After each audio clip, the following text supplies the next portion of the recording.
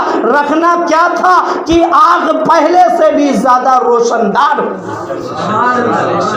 پہلے سے بھی زیادہ خوبصورت اور روشنی والی ہو گئی۔ جب صحابہ کرام پوچھتے حضرت قتادہ سے کہ قتادہ تمہاری یہ والی آنکھ اور یہ والی آنکھ دونوں میں بہت فرق ہے، یہ والی آنکھ جو میرے آقا نے لگائی تھی وہ والی آنکھ بہت خوبصورت دیکھنے میں لگتی، اور پہلے جو آنکھ تھی وہ اس سے تھوڑا کم خوبصورت لگتی۔ تو حضرت قتادہ کہتے کہ یہ والی آنکھ جو ہے اللہ تعالیٰ نے مجھ کو پیدائشی عطا فرمائی ہے، اور یہ والی آنکھ جو میری ہے جب تیر لگی تھی اور میری یہ آنکھ نکل گئی تھی تو میرے آقا نے دوبارہ لگائی ہے۔ یہ میرے آقا کے لعاب دہن کی برکت ہے کہ لعاب دہن کی برکت کی وجہ سے قتادہ کہتے ہیں کہ اس آنکھ میں روشنی بھی زیادہ ہو گئی اور خوبصورت بھی ہو گئی۔ تو میرے مسلمان بھائیوں، کہاں تک عرض کیا جائے، یہ فضیلتیں بہت ہی زیادہ ہیں، یہاں تک کہ میرے آقا کے دربار میں جانور بھی آ کر اپنی فریاد پیش کیا کرتے ہیں۔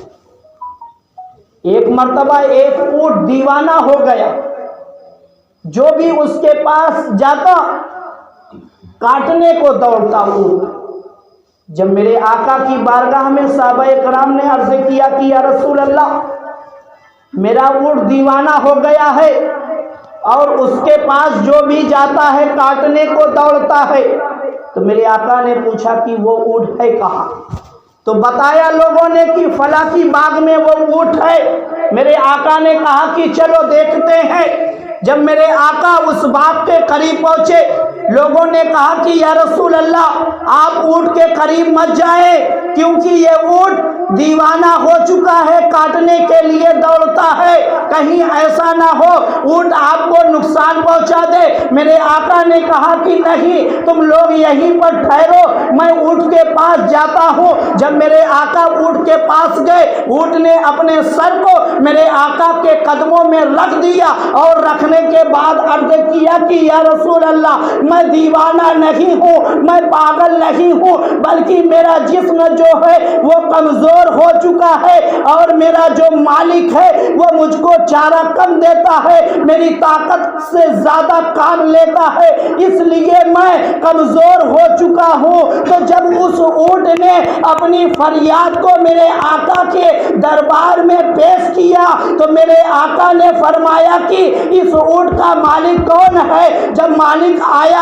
تو میرے آقا نے کہا کہ یہ اونٹ مجھ سے فریاد کر رہا ہے، تمہاری شکایت کر رہا ہے کہ تم مجھ کو چارہ مطلب میرے آقا نے فرمایا کہ اونٹ مجھ سے کہہ رہا ہے کہ اونٹ کو تم چارہ کم دیتے ہو اور کام زیادہ لیتے ہو، اس کی وجہ سے یہ اونٹ جو ہے کمزور ہو چکا ہے۔ تو میرے آقا نے اسی مقام پر فرمایا تھا کہ اے میرے صحابہ سنو، اگر تم جانور کو پالتے ہو تو دن بھر میں 70 مرتبہ اس کو چارہ دیا کرو۔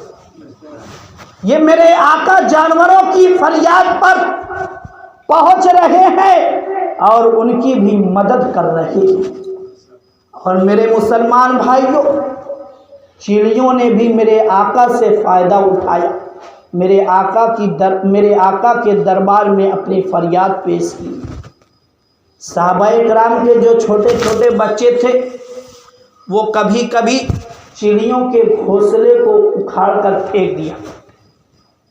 ایک دن چڑیا میرے آقا کے دربار میں آ گئی اور کہا کہ کانوں کے قریب آنے کے بعد چڑیا نے اپنی زبان میں بات کی، کہا صحابہ کرام کے درمیان میں میرے آقا جلوہ گر تھے۔ صحابہ کرام نے پوچھا کہ یا رسول اللہ، یہ چڑیا آپ سے کیا کہہ رہی ہے؟ تو میرے آقا نے فرمایا کہ اے میرے صحابیوں، اے میرے جانثار ساتھیوں، سنو، یہ چڑیا مجھ سے تم لوگوں کی شکایت کر رہی ہے کہ تمہارے بچے چھوٹے چھوٹے اس کے گھونسلوں کو اکھاڑ دیتے ہیں، لہذا آج سے اپنے بچوں کو اس چیز سے روکا جائے۔ تو میرے مسلمان بھائیوں، چرند پرند، انسان و جنات، ہر کوئی میرے آقا کے دربار میں پہنچ کر فریاد کر رہا ہے، سائل بن کر مانگ رہا ہے، مگر میرے آقا کی شان دیکھو کہ حضرت عبداللہ بن عباس فرماتے ہیں کہ میرے آقا نے کبھی لا یعنی نہیں فرمایا، کبھی نہیں فرمایا۔ اگر کسی سائل نے کچھ مانگا، اگر میرے آقا کو دینا ہوتا تو میرے آقا فوراً نواز دیتے، اگر میرے آقا کو نہیں دینا ہوتا یا پاس میں فی الحال وقتی طور پر وہ چیز نہ موجود ہوتی تو میرے آقا نہیں فرماتے، بلکہ خاموش ہو رہتے، خاموشی اختیار کر لیتے۔ یہی وجہ ہے کہ میرے مسلمان بھائیوں، میرے آقا کی سخاوت جو ہے وہ تیز آدھی جتنی تیز چلتی ہے ہوا اس سے بھی تیز میرے آقا کی سخاوت۔ تو میرے مسلمان بھائیوں، آج ہم بھی اگر اپنے آقا کے بارگاہ میں اپنے مسئلے کو پیش کر دیں اور فریاد کریں تو یقیناً ہمارا مسئلہ حل ہو جائے گا۔ مگر میرے مسلمان بھائیوں، طریقہ اس کا ہم کو سیکھنا ہوگا۔ جب اللہ نے اپنے محبوب کی طرف جانے کا حکم دیا، اللہ نے قرآن مجید میں ارشاد فرمایا وَلَوْ أَنَّهُمْ إِذْ ظَلَمُوا أَنفُسَهُمْ جَاءُوكَ، جب تم اپنی نفس پر ظلم کر لو تو میرے محبوب کے دربار میں چلے جاؤ، اگر میرے محبوب نے تمہارے لیے اپنے ہاتھ کو اٹھا دیا تو میں تمہاری گناہوں کو معاف کر دوں گا۔ تو میرے مسلمان بھائیوں، جب اللہ ہم کو ایسی منزل کا پتہ دے رہا ہے کہ جہاں سے گناہوں کی توبہ جو ہے یقیناً قبول ہونے والی ہے، تو میرے مسلمان بھائیوں آج بھی اپنے آقا کو گواہ بنا کر گناہوں سے توبہ کر لو۔